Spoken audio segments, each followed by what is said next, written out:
Good May, October 10th. Today we are going to discuss the Blur Season 2 airdrop coming in November and what it could mean for the NFT market. We're going to talk about the Gutter Labs acquisition, big news on a Monday. And last but not least, we'll discuss Fidelity's recent bullish report on Bitcoin as the best digital asset. We are joined by Spencer today. Spencer, what's going on, amigo? You know, life is good. The sun is shining, and I'm having a good day so far. What's going on with you guys? Oh, it's going well, buddy. We had a fun show yesterday talking about Pudgy Penguins. I saw, Bunny, you had Luca on your show last night. Is that right, Bunny? Yeah. And he wasn't late. He didn't go to another show first. He just came straight to mine. It was incredible. Well, how'd it go with him? It went well. It was nice to have him right after the Gutter Cat acquisition, right? Accusation, yeah. Like Pudgy Penguins 2.0. There you go. Well, I'm glad that I picked Gutter Cat Gang for our little contest. I didn't buy any of them, but I picked him for our little contest. So we'll see if I win. And I think we might have the gentleman that bought Gutter Cat Gang on the show tomorrow. So that'll be fun to discuss. I mean, look, if we're gonna lead. Oh, yeah. Real quick, I will say, Nick, I saw at least 10 tweets yesterday of people talking about your performance yesterday. They said it was one of the best. I even saw people that are like, dude, I'm not a huge fan of Nick, but I gotta respect that content masterclass that went down yesterday. Like, truly phenomenal Web3 content. Like, shout out to Nick, and like it crushed. I did see some of that. It feels good once in a while to have a hit. I mean, honestly, we just started focusing on Twitter, and I feel like the wheels are turning here. We're revving up with activity on that front. But yesterday's was like, that was an improv thing. Like, I think that's really what went on. There were two things, both emotional frustration with the fact that Luca was like, yeah, I'll come on your show. We have it like queued up for him to come on, and he's on another stage. And he got baited by a title where he like kind of acknowledged that he was baited yet again with some Pudgy FUD title. And I'm like, anyways, hopping in there was complete improv. And it worked out. I'm glad that we were able to merge spaces with the other team there. So yeah, that was an entertaining thing. I think the other thing was, as a result of that, we were able to get information from Luca that I don't think he normally would have presented in the format that it was presented there. So like, because ideally you want to control the message, and he's a master of that. He's also great at sales, but he gave us a lot of juicy details about the structure of their Walmart deal. And from that standpoint, there was a ton of insight. I mean, the general overview of it was that, like, really a lot of the way that this went down is in a way where they're basically, I mean, it seems like they may make, I was being generous with my estimates of the amount of money that they're making off of this. It feels like basically this is one giant marketing campaign for Pudgy Penguins, and it's been a phenomenal marketing campaign for Pudgy Penguins, a revenue generating marketing campaign. So I think from that's the best kind. Yeah. So like, when you can make any money off of that sort of structure. That said, their partnership, I think it's PMI. I don't remember the name of the partner that they have that sets up all those CAA. No. PMI. CAA is really certain it's PMI. PMI and Retail Monster are their two partners in retail. PMI manufactures the toy, and Retail Monster distributes it. So I think from that standpoint, their ability, like when you think about like all the effort that goes in to set up the Pudgy Penguins like end unit, like the cardboard foldable structure, what the presentation looks like, and that sort of thing. The you said Retail Monster, I guess in this case, was the one that probably was likely to structure that. I don't know what sort of cut they get out of this, if it comes out of net, if it comes out of gross. But fundamentally, you know, I saw this team at the licensing expo, and they were set up there, but you had to set up a meeting in advance with them. You couldn't just like walk up and get a meeting. And they have a ton of businesses that they're partnered with. Honestly, I kind of like the retail monster business side of things because their risk exposure is incredibly low. Where like your brand success, it does matter because they need to get a cut, so they are aligned in that sort of way, but they have less of the downside risk associated with it in the sense that they're able to aggregate, and you don't know what's going to work. The last comment on this, if you saw the pictures of where Pudgy was positioned at some of those end caps, it was next to some random toy that I've never heard of before. And I think the same thing. Other people are looking at Pudgy being like, I've never heard of this thing. What the hell is this? And shelf space is essentially marketing. And so right now the Pudgy brand could have easily reached hundreds of thousands of additional consumers. And that's why it's really more of a marketing thing at this point, but which is why maybe Luca was willing to be as transparent as he was with the information that he provided yesterday. Yeah, it was juicy. Someone said it felt organic. I was like, yeah, it felt organic because we didn't expect things to go down like that. I didn't know we were going to do a joint show with the boys over at Coffee with Captain. That was a lot of fun. And I didn't know Nick was going to have a live video commentary during their interview with Luca on our show. That was a lot of fun. That was a key part of that whole thing. I genuinely was like almost prepared to go in and torpedo the whole thing. Like that was, I could tell. That was my emotional state going into that. But as I was sitting there, I just remembered. So Luca's 24 years old. Luca is basically a child as it applies to like, well, life. And I think that his inexperience only showed as it applied to him getting baited with these spaces pretty much. And so I don't know. I've sort of like, I felt empathy for a moment after like getting ready to like torpedo this space. I was just like, you know what? Like, and also dude is out here like actually building something. So that's like, whether or not like you can run the math. I saw there were so many comments yesterday about the royalty math. And I got DMs from people that were like, yo, bro, this math doesn't make sense. And I'm like, yeah, if you think about the structure of it right now, yeah, you're right. And I think most people, most NFT collectors want to say, I'm going to go buy this thing. You now go do all the hard work and make me fabulously wealthy. Like that's basically the approach to a lot of NFT collectors. And nobody else has made any sort of effort. Like I had a 50, what would be now a $50,000 asset, Bored Apes, or I don't even know if they're 50K now, 40K, whatever. They keep diminishing in values that deservedly. But Bunny's out here still just in a state of shock and despair, but and grief and regret. But in terms of Nick, there's a great river in Egypt that Bunny is a part of. It's called Denial. Very nice. Very You nice. guys just wait for the second bull run. Okay. So here's the bigger thing. Dude, what is Yuga giving the Bored Apes to help them go license their thing? They were the one that kind of came out with, you own all the IP. That like set off a whole trigger of things. And I think a lot of people are like, wait, hold on. So you're telling me I can draw some cartoons, tell people that they own the IP and go make millions of dollars? So it's basically the bull run of 2021 was a bunch of people creating that art and saying, hey, here's the thing. You guys now go build a business with your IP, which basically 99.9% of people had no chance of doing. There's some people that have done it, but like even still, I think like pretty much all the apes are struggling on that front. Like what's the most successful ape business? I mean, I see ones like the ape water one. I see the burger Bored one. and Hungry.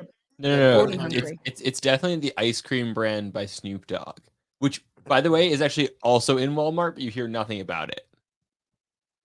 Very Really? interesting. Didn't know that. Didn't know it was in. Actually, Dr. Bombay ice cream, I think is what it's called. Something Yes, like that. that's what it's called. It has his cheetah branding around the lid.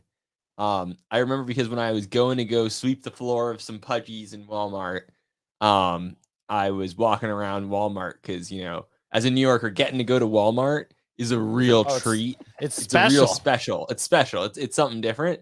They sell Doritos at Walmart. That's crazy. But stocked in the frozen aisle is Dr. Bombay ice cream. He's got a whole bunch of stuff that's Dr. Bombay. But this is also interesting because like the only call to his Dr. Bombay ape is the lid as cheetah print. There's no ape anywhere on it. Yeah. Yeah, because he Like, knows no way. better not to scare everybody away. He's actually trying to sell But some ice cream. there's a Dr. Bombay Skechers that has the ape on it. Okay. Well, at Skechers, he figures he can get away with it. Nick? That thing is smart, but still the point still stands. Luca's the only one doing it, and what they're launching, what he didn't give details about yesterday is the IP platform that they're launching, which I think this situation with them having the like an interface for the Q4 Pudgy product or Q1. I'm assuming at this point it's got to be at least no earlier than Q1 2024, but the next product that they roll out with the IP combined, I think this platform will be a demonstration utilizing that as a use case or a case study. But then ideally it becomes a marketplace where other people can license their Pudgies.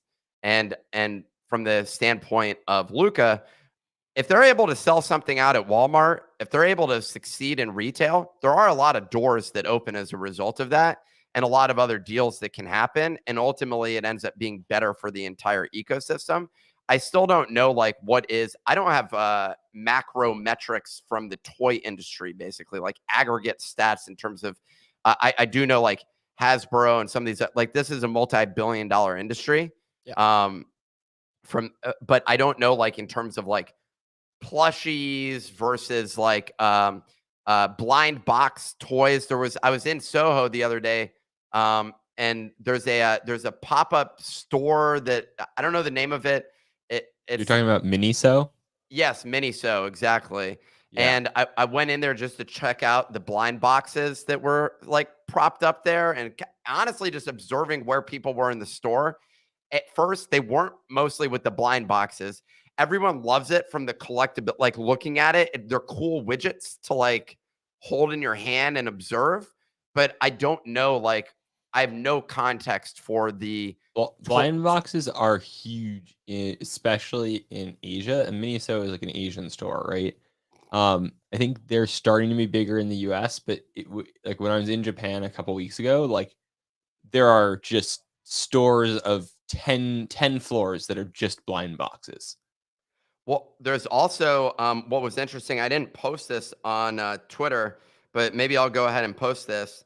One of those was the picture that you just showed of one of those characters, but seated directly above them was what I can only describe as literally a Pudgy penguin looking character. And there were multiple of these characters that pretty much look just like a Pudgy, basically.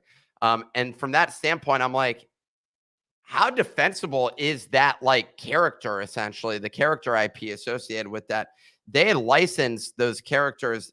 It was Sanrio, which is, I believe, the creators of Hello Kitty. And so the person selling this particular item, one of the items that was there on the box, it says licensed from Sanrio. And I think that's kind of how they're approaching it now. But yeah, look at this. Here's an example. Penguin. So what's the difference between this and a Pudgy penguin is why, and this is the challenge that Luca's going to face associated with this whole thing, is why does someone buy this particular one versus a Pudgy penguin? And that's something that's, I mean, there's so much work that needs to be done. I'm rooting for Luca, honestly, as it applies to this, because it's just, but it's so freaking difficult for that. Like they have an uphill battle with this. And NFTs, like he said on the show yesterday, are not really an advantage to the negotiation. It doesn't give him any sort of leverage at this moment in time. And he basically acknowledged that on the call to say, what leverage do I have? Like I can go get a community of people to potentially buy in like a dream state 250,000 of these out of 800,000. So I still need, 67% of these to be sold through. Does he have the market cornered on penguin plushies? And the short answer is no. No, but to be very fair, well put. right? Go ahead, Spencer. Like these penguin figures and various stuff may seem random to you, but usually they're not, right? Like this is the thing you have to understand is there's a lot of these IPs that exist as stickers, exist as GIFs, exist as other things, and then be like there's a reason. Like, why does Miniso still license them from Sanrio versus just using their own generic penguin, right? There's a reason there. Why does Miniso is an interesting story too. Like they license Disney, they license Pokemon, they license all sorts of different stuff. Like most of the things in that store is licensed IP. And why do that? Why not just have generic IP? There is some generic IP there, right? But like remove the NFT stuff for a moment, and the GIF and impression stuff of Pudgies is actually generally impressive. In the sense of like it is a recognizable IP outside of Web3 more so than you'd think, because and that is what Sanrio does. It builds its IP. That's what like Line Friends is. That's what all these other things are, right? I think it opens the door. I think it gets you in a conversation. In this case, well, honestly, the door with Walmart was opened through another partner, essentially, who ended up creating that relationship there. But fundamentally, yeah, your success is going to like create momentum. Momentum is a very important thing to open doors and close deals. And so you need to have that momentum. But even still, you still need like some reason why buy a Pudgy over the penguin right next to it. And from that standpoint, you do need a position on it. And I don't think that like it's going to be difficult. I am not yet convinced that even 30 billion impressions on Giphy sells that toy when you're sitting in front of it in the store. I'm not saying that's not an impressive stat. That stat is insane. It dominates everybody else in this space. It dominates people not in this space. The Pudgy team is phenomenal at social media. They're phenomenal at marketing and sales. But when it comes to purchase intent, that's the thing that like when you go buy, what's the Sesame Street? Tickle Me Elmo. A Tickle Me Elmo blows up because everyone knows who Elmo is, but has a emotional attachment to that particular character. And GIFs are just frankly easier to build than a narrative around that story where like if they release a cartoon that's like popular on Netflix, now talk about sales deals happening where you suddenly went from millions of sales to potentially tens or hundreds of millions of dollars of sales and beyond as a result of having that sort of connection with the consumer. So that's the thing that I'm sort of I think they have the potential of getting there. Like, don't get me wrong. And if anybody is going to pull it off, they're making all the right steps right now. And it's an incredible journey to observe. And I sincerely hope that they do succeed with that. And am rooting for them to accomplish that because it'll be incredible. And then maybe that's his way at Pudgy and Luca's way of, reaching the masses and getting mainstream adoption for NFTs, which is literally what's on the box. Like scan it, get the NFT. So I want them to succeed. It is just really an interesting, it's a fascinating thing to observe. No doubt. Spencer, anything to add on that? Yeah, I mean, I think it's interesting, right? You talk about, okay, they do the Netflix show, they do this, that, the other, right? Like one of the things with Pudgies, and you can think of this as a benefit or a detriment, right? Is they're within the scope of NFTs. You look at top NFTs, right? I think it's pretty easy to say Pudgy right now is number 2 to Yuga. The floor price reflects that. I don't think that's like a controversial statement, right? But what they're not number 2 to Yuga in is funding. They're pretty underfunded relative to other top projects. And, you got to think, like, given that they are where they are, does this set them up for a venture raise, right? They did a venture raise last year. They were at a 5-ish ETH floor when they did a venture raise. They're at a 5-ish ETH floor right now. ETH is a little bit higher than the last time they did their venture raise, but could they do a bigger one, right? Like, is there $20 to $50 million in the coffers of venture funds that want to back NFT projects? If there is, I think Pudgy's is a big candidate to get that funding, but it's not obvious to me that exists today, right? Like, you know, it's not obvious to me that, think about it too, right? Like, the value of being number 2 to Yuga, even 3 months ago, was probably a 10 to 15 ETH floor, I think, on a project, right? We saw that with Azuki. We saw that with Memeland. We saw that with DGods. Today, the value of being number 2 to Yuga is, as it turns out, a 5 ETH floor. It's and pretty that's just the state crazy. of the NFT market overall. You know? So the last thing on that is, I mean, he took that picture at SoftBank.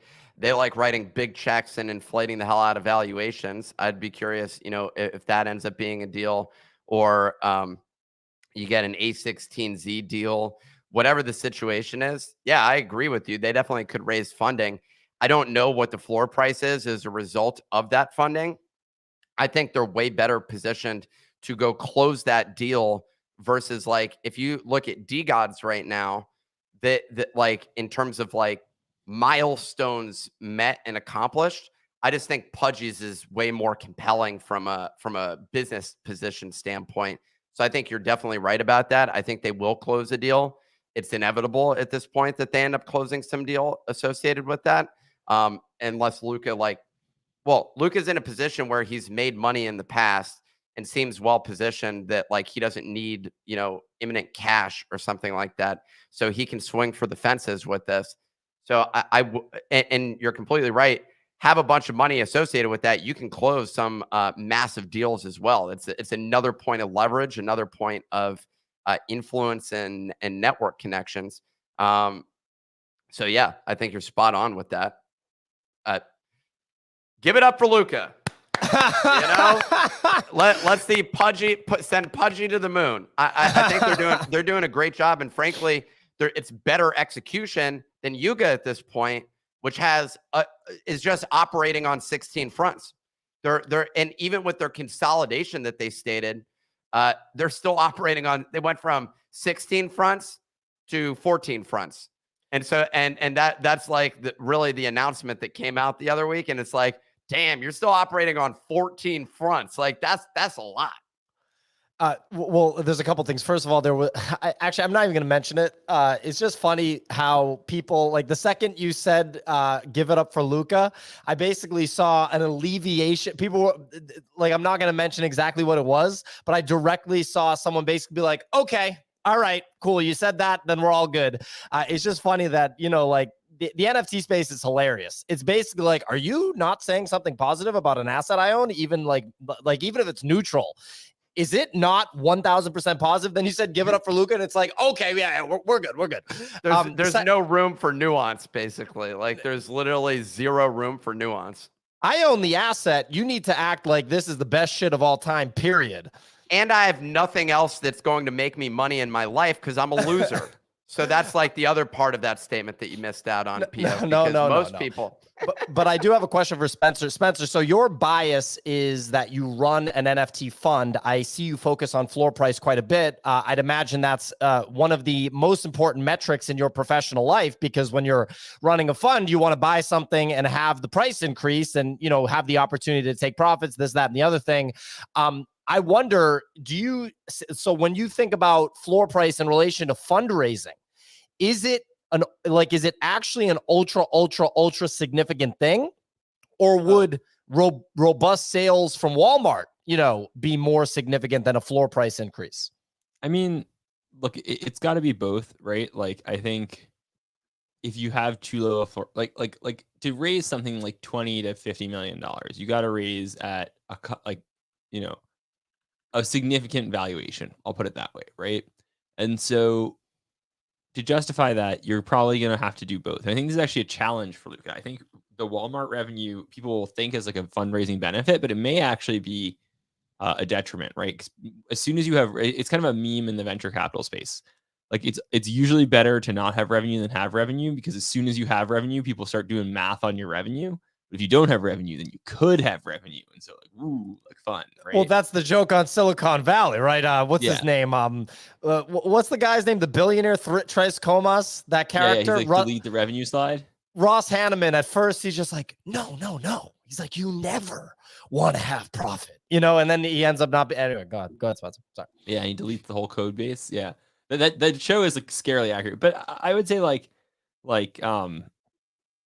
I think they're in a good spot. I think, you know, if they do what, like 10 mil, 6 mil in revenue, somewhere in that range this year, like if they get like a, you know, the challenge is probably they need to raise, if they want to raise like 40 or 50, they probably need to raise like 250 mil Val, right? Something like that. And so to get there, like you need like a 2 to 3, you need like, you know, call it like on 10 mil, 25x revenue is like pretty high. If they can get to demonstrating that next year they maybe do 20 mil, then it's like 15x revenue. It's pretty reasonable, right? That's easier to get in crypto. I think you have to couple that with likely, so like Pudgy Penguin's market cap is like 80, 90 million or something like that right now. They probably get like 3x multiple on their market cap. So the sweet spot for them to do 250 mil would be a market cap of like, call it like 100 mil market cap, I think, is probably where Pudgies need to be, which is pretty close to where they're at right now. And then probably like, you know, they got to be at like 15 to 20 mil in revenue to do it. So it's very achievable given where they're at today. And maybe they go higher than that. But I think those are the two numbers that I would look at for them with regards to a venture raise. Appreciate the perspective. Nick, anything to add there? You made a little face. No, I'm just reading the comments. Dude, I was about to this is the best comment I've seen in a long time. We got a gentleman on YouTube named This Is What Spaces Smells Like is the gentleman's name. And his comment said, Pio laughs at all of Nick's quote jokes. Reminds me of Ed McMahon on the Johnny Carson show. Nothing he says is funny, but Pio laughs anyways. That's what just funny. Well, just the fact that he's mentioning Ed McMahon and funny. Like, dude, if you want to make me smile, mention Ed, like compare me to Ed McMahon and Nick to Johnny Carson. Let's go. That's awesome. That was hilarious. Thank you for that comment. Bring more comments like that. Like compare me to David Letterman and Paul Schaefer. Let's go. Anyway, Signal. Let's dive into this weather report and then we'll keep it cooking. Clemente crushing it with the titles on Twitter. Let's rock and roll. Yeah, it's also mandatory to have a friend in the group that just laughs. Like their laugh is funnier than the joke that's been said. That's kind of Pio's role, and everybody has that friend in the group. So Pio, great job, killing it. Thank you. On to the weather report. It is today, Tuesday, October the 10th. Market volume 11.5 million. Blur 5.3 million. Clemente says, wow, up 40% from yesterday. OpenSea coming in at 4.1 million, with more than 25% of that volume coming from a single crypto sale. Onto the market leaders, DGOs are up 3% and rebounding after the comeback dip, while Azuki, Apes, and Pudgies are down around 3%. Other movers include Guttercat Gang, that's up 50%. Moonbirds up 6%, and Sproto Gremlins just continuing to fall. They're down another 13%. Over the past 24 hours, well, Blur's highly anticipated Season 2 airdrop was announced to be coming on November 20th, 8 months after the start of the season. As a result, volume on the platform is up about 25% in the last 24 hours. The Blur token is pretty much hasn't done anything all day, although many fear it's going to dump after the farmers receive the airdrop to recover all their losses. Onto the Hail Mary pass of October, and Guttercat Labs, that's Gutter Labs, sorry, the company behind Guttercat Gang, the one that Pio chose for October win, has been acquired by a community member called Noah, although this is yet to be confirmed by the team.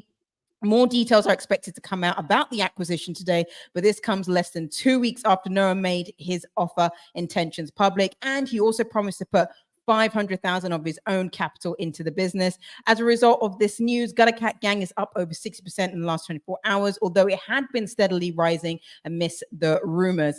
Over into finance, and in its September digital asset report, Fidelity shared a deep dive report on Bitcoin and called it the most secure, decentralized, sound digital money, also comparing the asset to fiat currency and gold. And then lastly, onto gaming, Other Side shared a recap video of their playtest tour in Berlin, featuring a new Metropolis island that many have said actually looks quite similar to Roblox as they prepare for the next leg of their tour, Ape Fest in Hong Kong. That is all for the weather report today. Back to you, folks.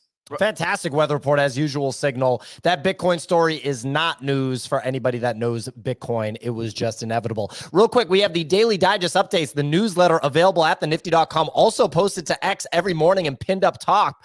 Rafiq Anadol's Winds of Yawanawa have begun their reveal. This is a very cool art project, in my opinion. Very, very cool.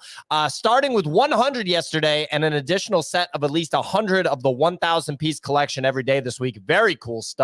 Rafiq Anadol just doing the damn thing. Cryptotes number 4030. Nick, did you see this, dude? Yeah. Sold for 1.67 million bucks. If I'm not correct, wait, this is not the boss toad. Yeah, I saw DC. It was a It was a fat finger. Yeah, the guy meant to offer 1.055. He had offered 1.055 on like 10 others and forgot to put the decimal point. Instead, used a comma. And you got imagine you got becoming a millionaire 1.5 off that finger. Yeah, exactly. And you got a 1.5 million bucks chilling in a wallet that you're deploying in NFTs. Just kind of wild to me. That's It is, dude.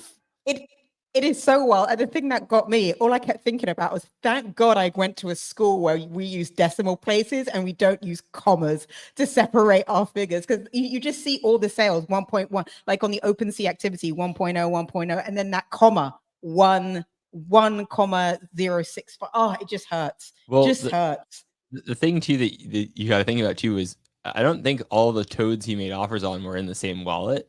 So imagine you're sitting there, don't have your notifications on or whatever, and somebody else, like there are people out there who had bids for $1 million on their toad and didn't take it in time. Right? No, so that was an offer on one toad. That one person was the one who got that offer. The guy was making offers on individual toads. At like 1.5. Yeah, so there were specific toads he was making an offer on. Okay. It wasn't a full collection offer, so only that toad got the $1 million offer.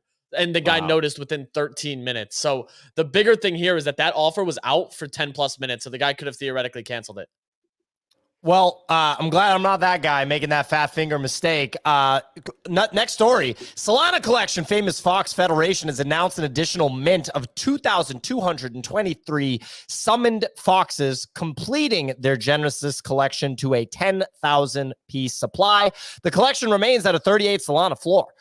Twitter X now allows users to limit replies only to verified Twitter Blue users. This seems to be the quest by Elon Musk to make everybody pay for the platform. A lot of people have a lot of issues with that. We're going to have the Space's genius himself, NFT God, on the show in a couple of weeks, and we're going to figure out what he thinks of all things Twitter Spaces. Last story, Unity's CEO, John, well, he's got an Italian last name. That's pretty good. I'm not even going to do it. Has stepped down weeks. Riccicello. Hey, I like that roll right there on Riccicello. I like that roll right there, big dog. This is weeks after company faced backlash on its new runtime fee, which could charge game developers a fee every single time someone downloaded their game once it reached a certain threshold. That sounds like something game developers would probably like, is fees. Yeah. So look, the first story we're going to really dive into here is the gutter. Oh, sorry, Nick. Yeah, Go ahead. well, yeah, the gutter thing, there's some context. So there was another offer right before this that almost closed. I got the inside scoop on this, and you know how much they were offering? Any guesses? $3 million. Zero. They were about to offload the thing for nearly zero. Was essentially what was about to go Big down. Chicago offered them $3 million. That's more than zero. Here's the real question around this is who assumes legal risk, I think is actually really important. Like If I'm Gutter Cat Gang and someone's assuming all the legal risk for the actions I took, I may have offloaded it for 0. If someone offered me $3 million, but I retain legal risk for any actions I took, it's not obvious to me that the 3 million is better than the $0 deal there, right? And I think this is one of those things where it's actually really important, the details of this acquisition, and we may or may not ever learn this detail specifically, but make no mistake, in the acquisitions meta, this is the single most important thing to deal with. Because think about it this way, right? Who's the only CEO in all of NFTs who hasn't sold an NFT? Holla at your boy Nifty Nick. I'm just kidding. Dan Allegre, Yuga. Dan Allegre. Who's another one? Hasn't sold an NFT. I mean, Luca? Pac-Man. Luca. No, because he sure. acquired it. So it's He acquired it. it'd be Right? Dan Allegre And and Luca would be the two. So if we look at prior legal actions in crypto, selling crypto is much more dodgy than having secondary market transactions on crypto, right? This is a really important but subtle distinction. And so if you can M&A a project without assuming the legal risk for the initial sale, pretty good. That is pretty good. Clemente also pointed out Oniforce, Spencer. That's another one, right? Yeah. So the only is probably the wrong. But you got 3 right there, the primary ones. And that's the thing, is like they've either hired out or since had people step down, which is interesting to me. And then to Nick's point too, there was a $3 million offer on Gutter Cats last year from the individual Do It Big Chicago. And it looks like they took an offer for $0 with a 500K cash infusion into the treasury to help bring back the launch of Gutter Cats. So Noah, who's the individual Malo a Dream, was the one that made this acquisition. The rumor came out last night. And honestly, dude, I was looking at the rumor last night and was like, shit, do I sweep Gutter Dogs Wait, here? he got it for 0? Yeah, a 500K cash infusion into it. He got it for 0. But I was debating sweeping Dogs here for 0.08 last night, but there was no volume. Even Gutter Cats had like 4 sales when the news broke and pushed them up like 0.2 maybe. The tough part is there's Gutter Cats are an 1155, so they can't trade on Blur. So you don't see as much of the farming hyper volume cycles. And then ultimately what happened was I woke up and saw Dogs at 0.15, missed a clean 2x watching it. And because I didn't see any volume last night. Like realistically, I should have acted. It would have been, I'm so mad at myself about it. Why do you think, Spencer, why would you speculate that the $0 deals were being prioritized? Was it just over strategy? Was it over legal? I think it's assumption of legal risk. It has to be. Why else did they do it, right? Like we know Gutter Cat token has had issues, right? Like, and this has been the issue with this acquisition. So like Gutter Cat Gang is pretty well known, right? Has been on the market for sale for like over a year. And you got to think, why has it not sold? And I think it's because, the Gutter token. Well, they dumped a ton of money into Horizon Labs. It's where the speculation of much of their treasury went, was Horizon Labs for the Gutter token. Was like where everyone's speculating that's where all the funds went. And of course, the founder sitting courtside at basically 40% of all Heat home games, but that's besides the point.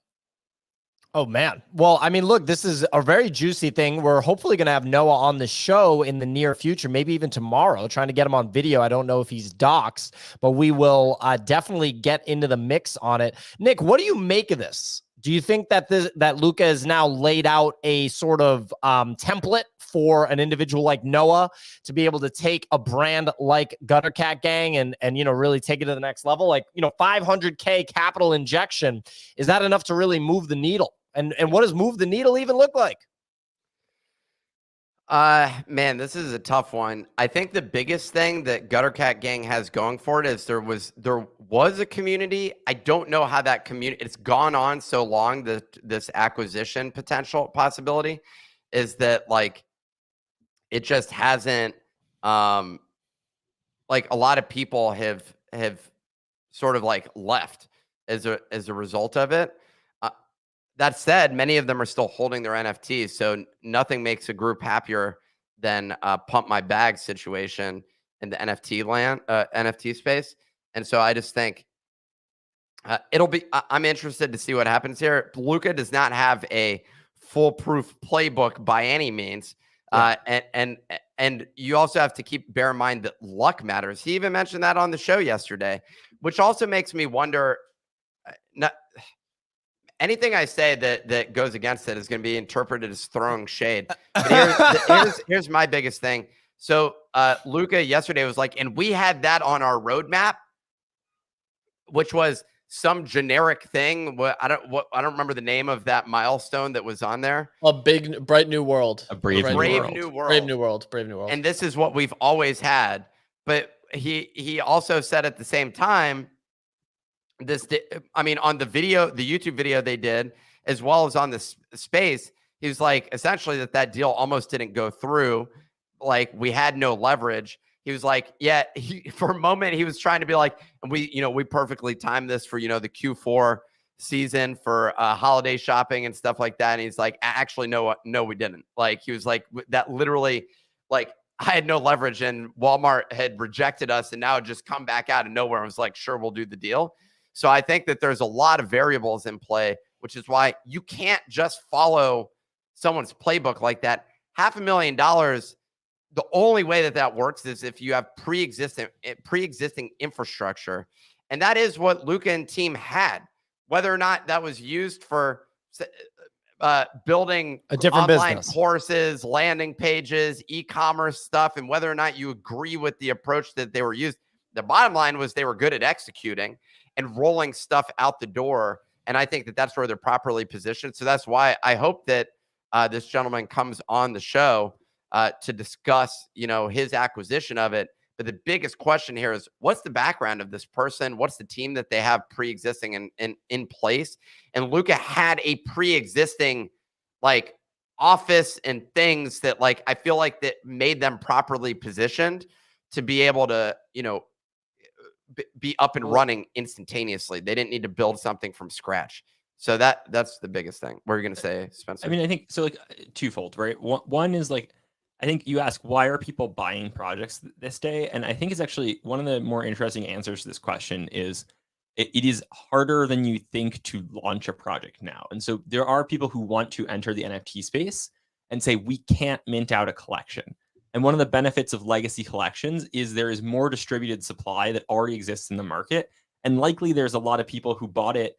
We look at even collections that have traded a lot in this market, even like Azuki, still like less than 50% of tokens have traded this year, right? And you got to think in the NFT space, given how many people have attrition, how few active wallets there are a lot of wallets that have bought NFTs that just aren't paying attention to them anymore. And that might be beneficial for these collections, right? Like if you buy a collection that already exists, you don't have to deal with it is in many ways likely better than attempting to mint a collection that can't sustain a floor price above like 0.2 ever, right?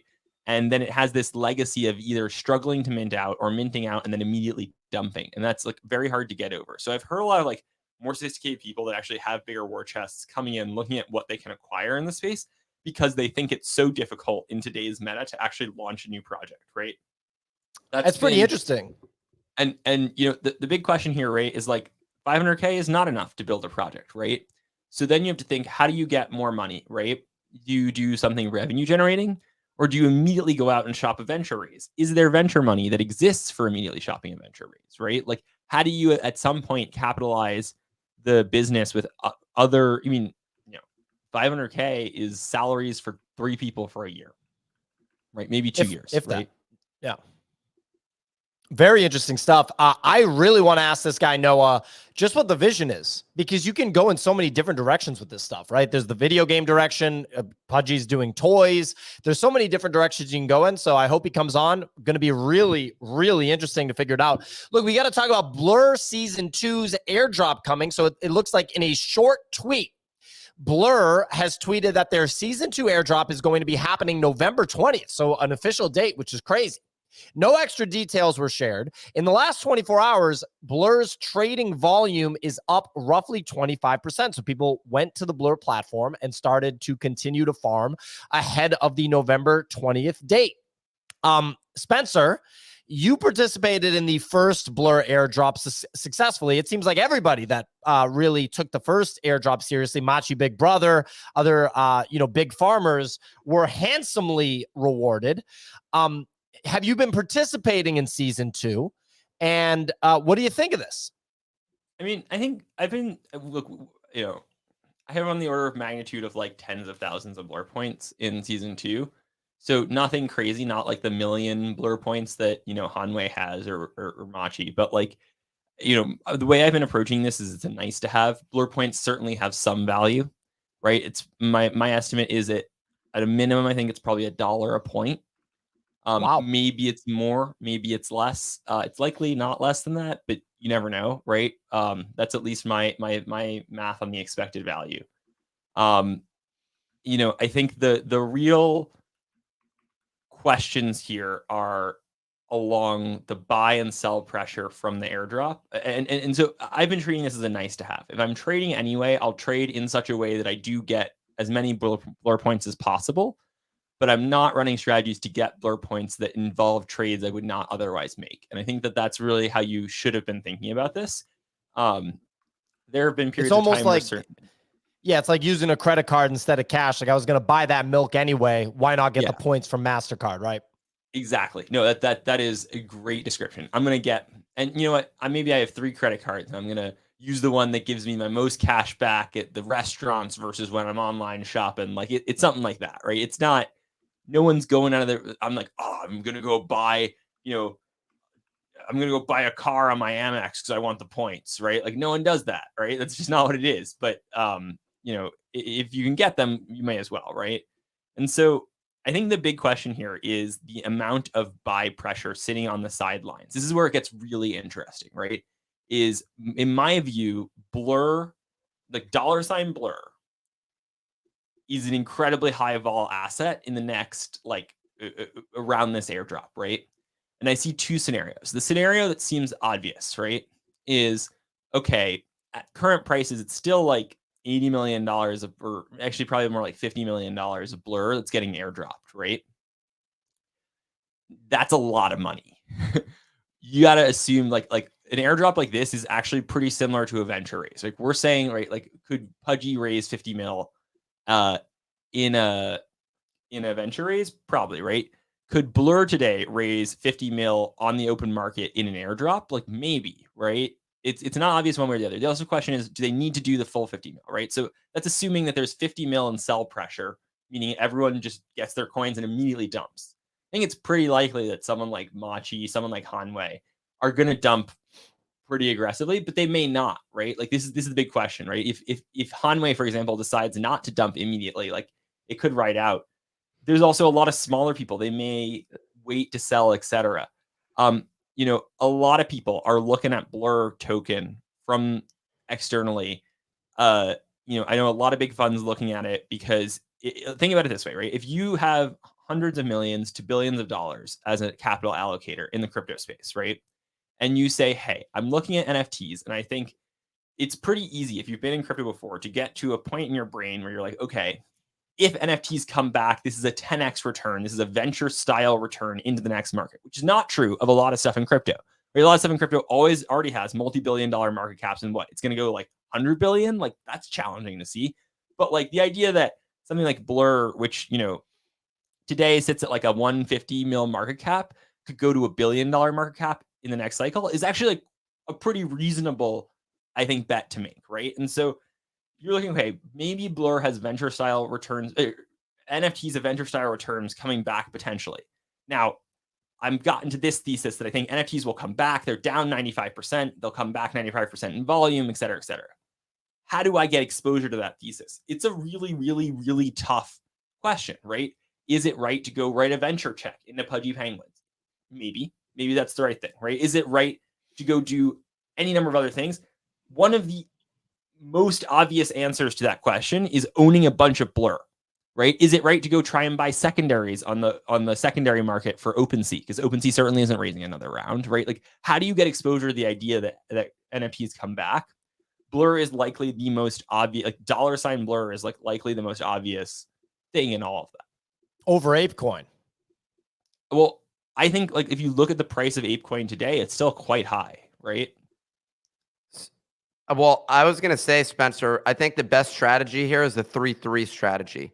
So So 3-3 friend tech, baby. Machi and some of the other people should 3-3 this and look at each other and be like, I'm not going to sell. You're not going to I'll sell. hold if you hold. I'll buy more if you buy more, and we'll get a third guy involved who will buy the same amount we got airdropped. Can't If- possibly go wrong. Dude, the fact that people did 3-3 on friend tech, I'm like, are you Dude, guys they still insane?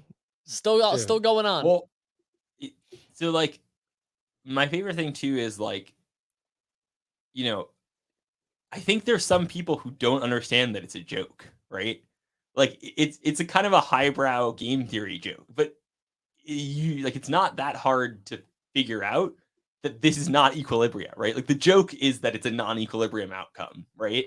And so you have to get that people are really like, hey, it's 3-3, but people are like, wow, like 3-3 optimal. It's a riot. Signal. Spencer, I want to ask on the token then. So I think the Blur token's at 16 cents now. So what would be your estimate for how low you think this could dump once the farmers come out to regain their losses that they've made? I mean, look, like, I don't know, right? Like, to me, this is like, this could go to like 8 cents, maybe. You know, I see it's tough to so like, you know, I don't want to say more numbers, right? Like, I think this is like, the only thing I'm certain of is that this is not 16 cents later, right? There is a world in which this goes, if the obvious play happens where this dumps really hard. There's also a world where this like sends, right? Like, it's not actually that hard to see this going to like 500 mil market cap again. You know, even looking at where like, you know, something like Looks Rare was a couple months ago when it had no volume was 150 mil. Like, it's not that high a market cap for a coin, right? And so, you know, it's felt really unbuyable for quite a while. Blur has, and it suddenly becomes buyable again after this airdrop. I also think, you know, people were really upset about how long this airdrop took, but like, to their credit, you know, one of the things I had been concerned about for quite a while was, will NFTs sell off really hard into this airdrop? Because suddenly all the farmers are like, okay, we have all this inventory, we need to dump ahead of the airdrop, like we have to. And because it's been dragged out for so long, those farmers kind of stopped farming anyway a little while ago, and it's been a more gradual process. There hasn't been an acute moment where like the lack of volatility in NFTs following the Blur airdrop announcement is shocking. And I think actually positively shocking. Like, you know, everyone who said, oh, incentivized bidding is bad for the market, blah, blah, et cetera, right? Whether you agree with that or not, like, we'll just have to see, right? Under that thesis, maybe NFTs do much better post Blur airdrop. I don't know if I buy into that thesis fully, but we're like about to exist in a post Blur airdrop world. And it'll be interesting, right? It'll certainly change how things are. Will it change liquidity depth? Probably. You know, will we see new Blur features come out? Also probably, right? It's so hard to figure out which way it's going to go, and I love your adjective of unbuyable for the token, because that's how I felt. I was like, I just can't buy this thing. Like, even though I believe in Pac-Man, I just have no idea if this price makes any sense right now. Nick? Two things. One, how niche of an audience is it that's honestly farming Blur token? I feel like it's pretty niche. You always bring this up when we talk about Blur. You're like, nobody in the world knows what Blur is, and I'm genuinely curious about that. And then B, what activity is going to exist after this airdrop? Like, what's the incentive? Another airdrop with more tokens? No, I mean, look, like the thing is that like the way the Blur airdrop is structured, it's not like this is meant to continue in the way it is for quite a while, right? Like this is a huge chunk of tokens, and they don't have another huge chunk of tokens to do like season 3 with in the same way, right? And so, you know, you say who knows about Blur? Like, a lot more people than you think, right? If you talk to anyone in the coin market. So like, one of the things that I've been trying to do a lot more of is talk to non-NFT crypto people, right? And non-NFT crypto people are aware of Blur. Blur is one of the largest things to have happened in crypto in the bear market, period, right? And if you're in the coin market, you probably noticed that like a multi-billion-dollar market cap coin appeared out of nowhere last January. It's no longer a multi-billion-dollar market cap coin. But when people in non-NFT land think about NFTs, in non-NFT crypto land, think about NFTs, they think about Blur. Well, institutional investors do. I'm not sure that like the average Joe is thinking about Blur at all. I'm not even convinced that most users. For me, OpenSea's volume is actually the real metric, in my opinion, of true NFT action. Don't get me wrong. There's a lot of degens that are active on Blur that are happy to go buy there. But I would imagine that the average, NFT market participant is making less than, 5 moves in a month, if not like more like 1. So that says trade. Do you see the number of wallets that are actually trading on there though? But I think that's actually it. Well, that chart demonstrates exactly my thoughts on the situation. If you actually go back up, Clemente, the one with the trade market share, OpenSea over the past week actually has 55% of all of the trade unit volume, basically, whereas Blur has the majority of the trades dollar volume, which is why I think that we have a really skewed perspective on kind of how this entire market is operating at this moment in time. And I really do think that OpenSea volume is still remains most indicative of how the overall market is performing. Blur is this weird phenomenon where, like, yeah, they innovated on the product. They made it easier for traders to trade.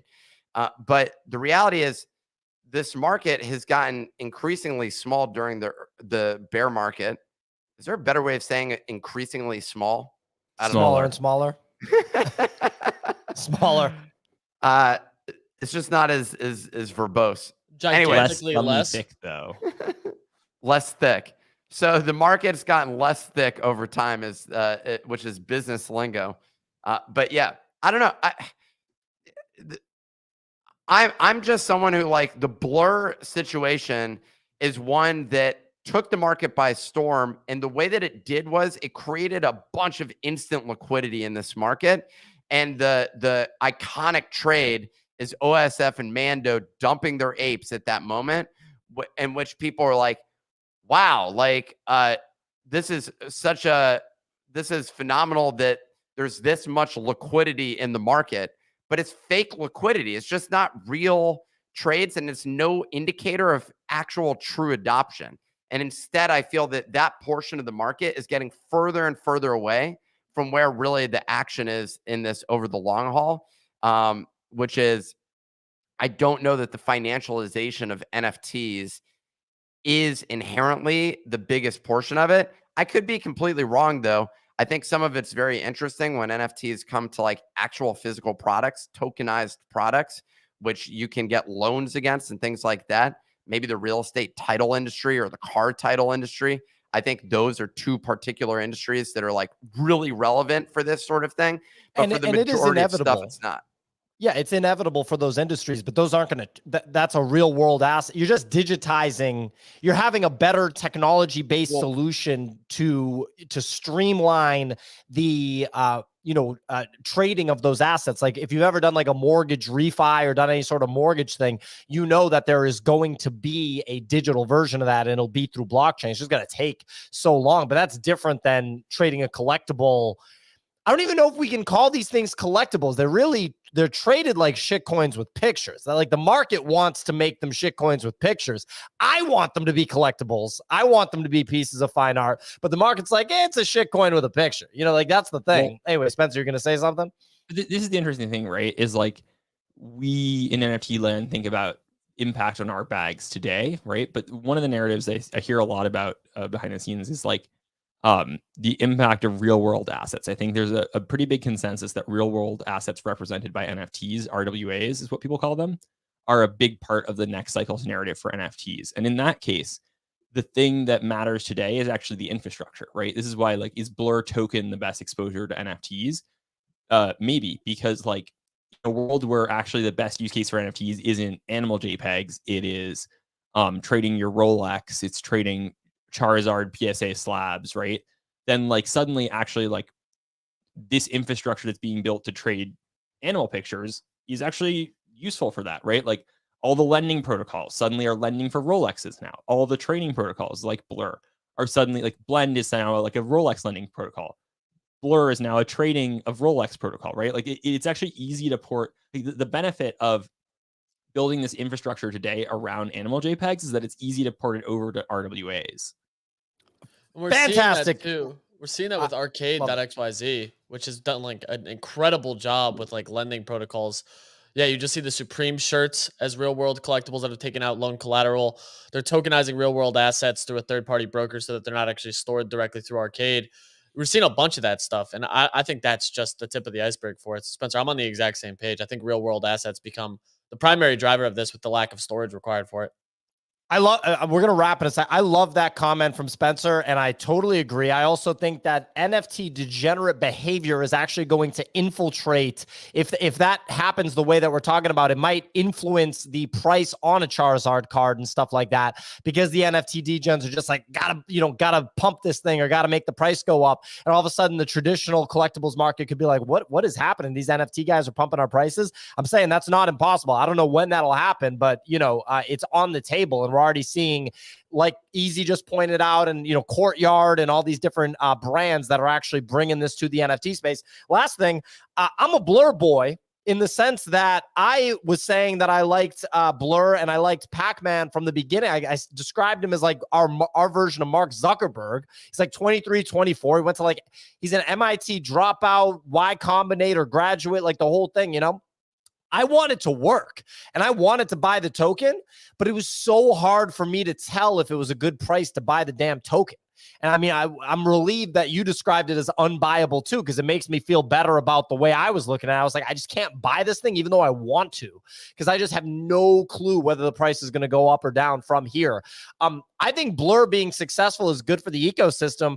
I totally understand why there are people that think that it's not good for the ecosystem, because it motivates people to buy something and then even sell it for a loss a moment later to farm a transaction. I hate that. I don't like that at all. But look, it's going to take some time for us to figure out what works and what doesn't. Spencer, we're going to wrap in a sec. Do you have any closing thoughts you wanted to share? No, I think we talked on a lot of things. I think one thing I'd highly recommend is if you want to burn your eyeballs, make sure that you switch Blur into light mode from default dark mode. It is, I've just done this recently because I feel, with the airdrop coming up, we're in a whole new world and I wanted that to be represented. I really wanted to use more electricity. So make sure that you switch Blur from dark mode to light mode. It's quite the experience if you've never done it. It's truly jarring.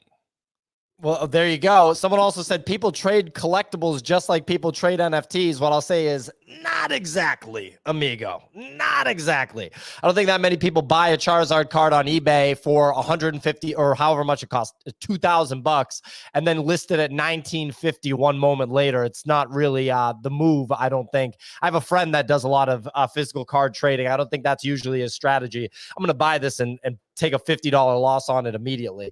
Anyway, ladies and gentlemen, that's our show. Big thank you to Spencer. Make sure you follow Spencer. That's at SG Sand1. Looks like you're oh no, you have at Spencer, do you not?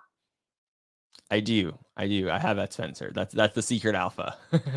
It's not a secret. You've talked about it on the show before. But anyway, we got to get that at Spencer to be your main account, because that's very, very cool. I want at Pio, but some Italian bastard is sitting on it. Anyway, ladies and gentlemen, we'll be back. I like saying that.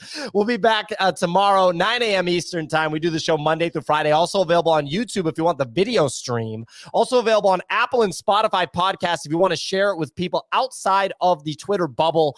Very easy user interface, very easy to listen to the show on those platforms. I have a lot of people actually finding the show on those platforms, which is very nice. Anyway, we'll be back tomorrow, hopefully with the gentleman that bought Gutter Cat Gang. I don't want to jinx it, but I think that might be the case. We're going to find out. Anyway, thank you for listening. We